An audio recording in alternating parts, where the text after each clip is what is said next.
Каждое утро первые лучи солнца освещают этот памятник матери Родине.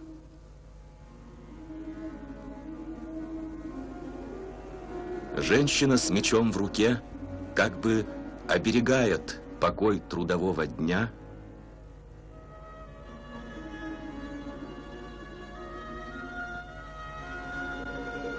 осматривает раскинутые на сотни километров мирные поля и леса.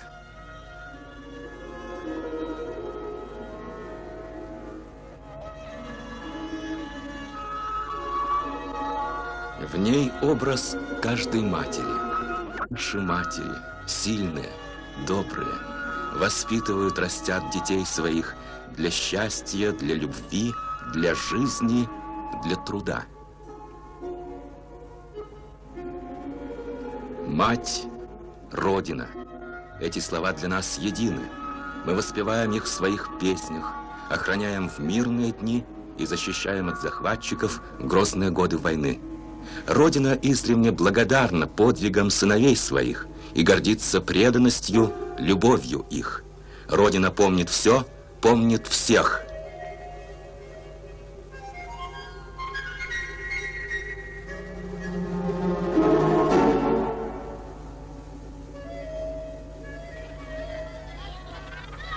Яркое солнце, снег, спокойное голубое небо.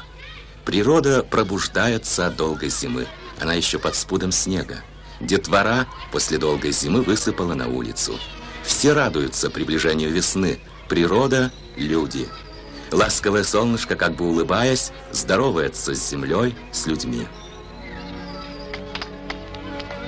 Как хорошо в перемену на улице побегать, поиграть.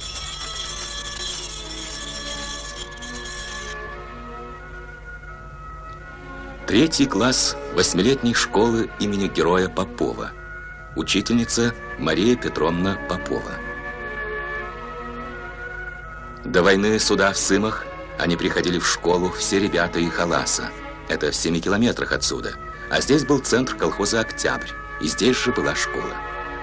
Федя был таким же, как эти мальчишки, как сын Марии. Сидел за партой, учился. Также усердно писал, читал, решал задачки, внимательно слушал учителя.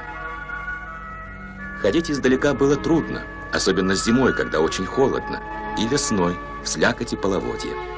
Федя был вынослив. Он, казалось, не очень уставал, а вообще он был молчалив, сосредоточен и всегда занят. Сверстники признавали его за старшего. Все ребячьи споры решал он, и заступался за ребят тоже он. Отец Феди болел. Мальчику приходилось самому после уроков возить дрова, сено, лед, заниматься по хозяйству.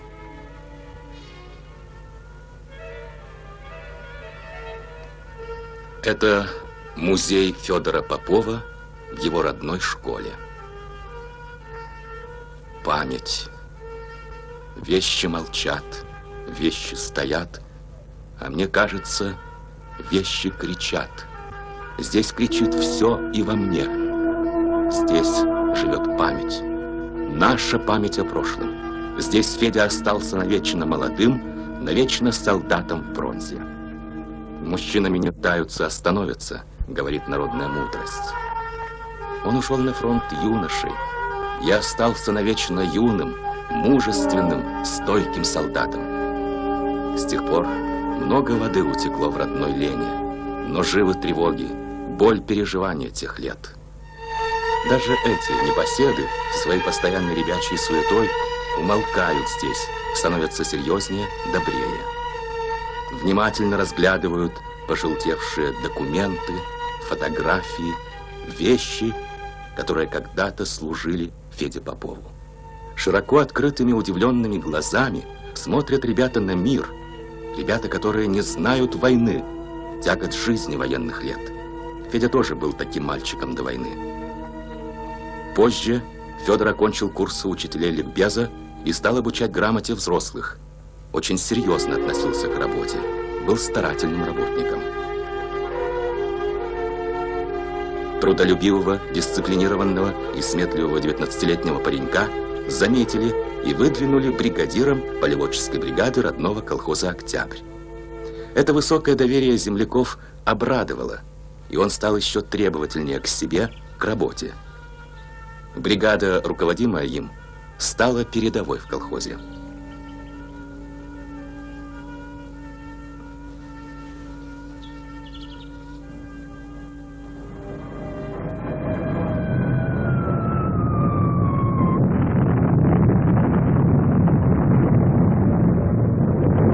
Война. Это страшное слово прогремело, прокатилось по земле неожиданно. Война.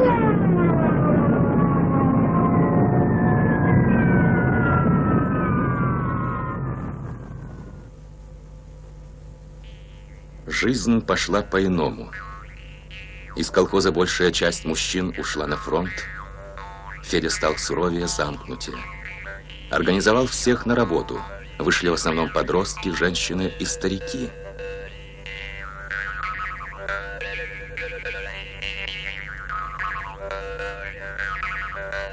Все работали, не покладая рук, во имя победы над врагом. Работали и за тех, кто воевал, защищал родную землю от захватчиков.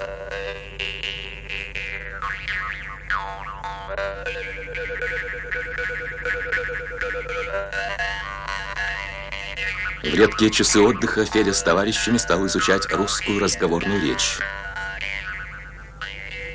В июне 1942 года они были призваны в армию. Все колхозники собрались на митинг. Память. Она вновь и вновь возвращает нас к прошлому, в тот день, когда братья Аполлон, Федор и земляки ушли на фронт.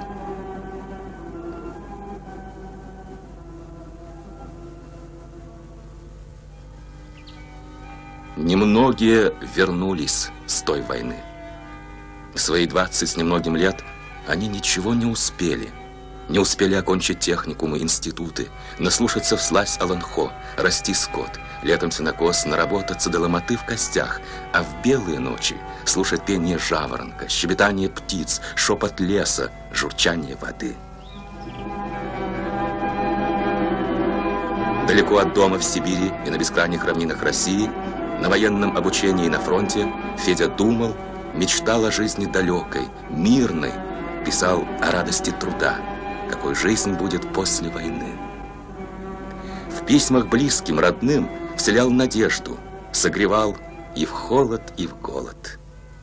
Сколько этих ниточек протянулись с фронта в тыл, поддерживая в людях надежду. Зная, что смерть подстерегает на каждом шагу, каждую минуту, Федя готовил себя, свой характер к жизни, к мирной, к жизни, которой сейчас живем мы с вами.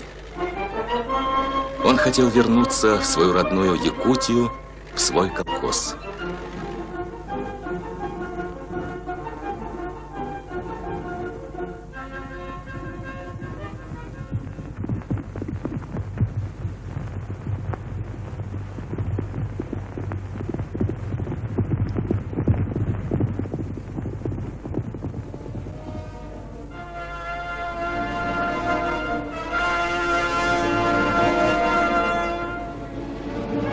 Тогда на Днепре кавалер ордена Красной Звезды, участник форсирования Днепра Андриан Николаевич Мельников рассказывает. К концу сентября, отбросив немцев за Днепр, наши войска закрепились на восточном берегу реки, в районе населенного пункта Любич. Командование решило форсировать Днепр в этом районе. И вот 3-я рота 81-й стрелковой дивизии получает приказ в ночь на 3 октября переправиться на западный берег с целью захвата плацдарма и укрепиться там до подхода наших сил. Федор одним из первых бросился в воду и поплыл вперед. Рядом плыли товарищи. Ледяная вода обожгла. Мокрая одежда тянула вниз. Онемели руки, ноги. Трудно было плыть в полном вооружении. Враг заметил и открыл ураганный огонь. Но кучка бойцов вышла на берег и, не задерживаясь, кинулась на траншеи гитлеровцев. Федор был одним из первых. В рукопашной схватке уничтожил 23 солдата противника. В разгар боя у него кончились диски в автомате. Федя схватил оставленный в окопе немецкий ручной пулемет и стал косить врагов. К ним на помощь прибывали все новые и новые бойцы. А враг свирепствовал, хотел восстановить прежние позиции, отбросив назад за реку наших бойцов. В течение дня Федя с товарищами 9 раз отражали контратаки врага и удержали занятый плацдарм. В этом неравном бою только один Федор Попов уничтожил 73 солдата и офицера врага. Федор успел лишь вместе со всем советским народом постоять за родину в самую страшную годину ее истории, спасти будущее людей от фашистского ига.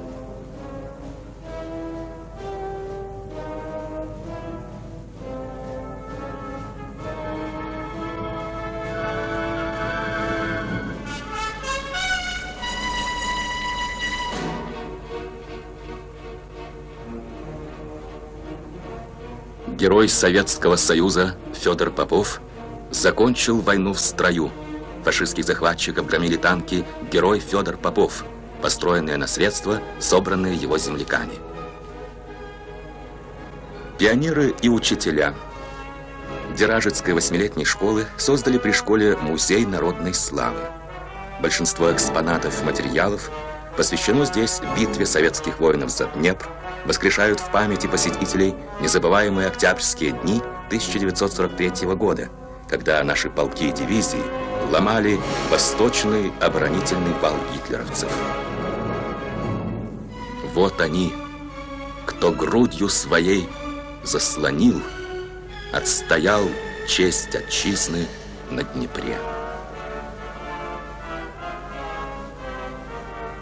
Дружат ребята, батеры и деражичи. Дружат и соревнуются рабочие и служащие совхоза имени Героя Попова и колхоза «Ленинский стяг» из Белоруссии.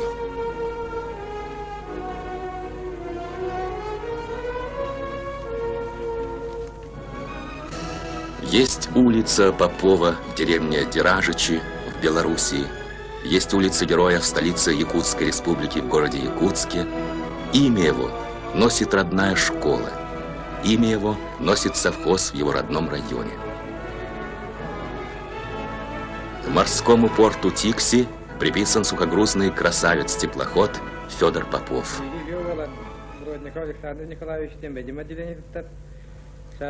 Бригадир молодежной бригады, комсомолец Петр Кривогорницын, говорит: в бригаде нас 4. 4-й Федор Попов. План выполнили на 167%.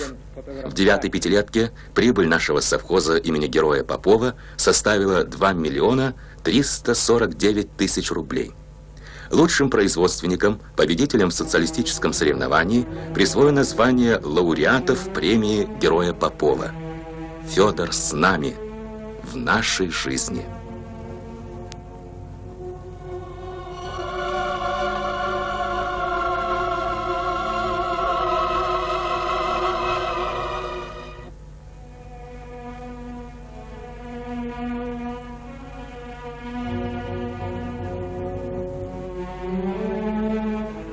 В боях за деревню Глушец на земле братского белорусского народа погиб за победу, заплатив самым дорогим, 20-летний солдат Великой Отечественной войны из Якутии, гвардии рядовой, автоматчик, герой Советского Союза Федор Кузьмич Попов.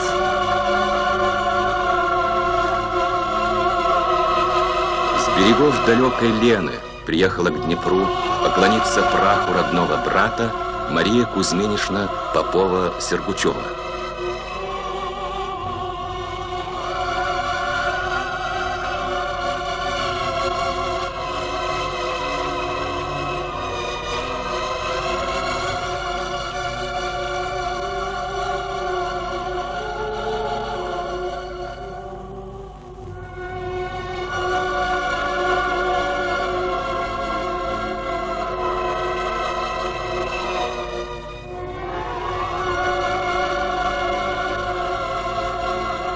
С ней рядом юная смена, ее внуки, племянники, пионеры и школьники Мегино-Кангаlasского района Якутской автономной Советской Социалистической Республики.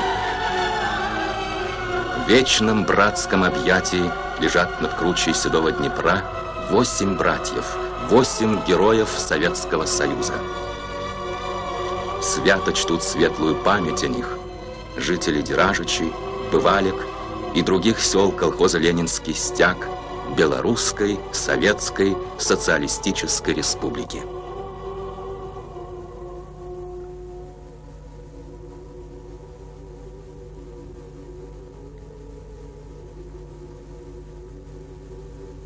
Рядовой Великой Отечественной войны, герой Советского Союза Федор Кузьмич Попов навечно в памяти народной.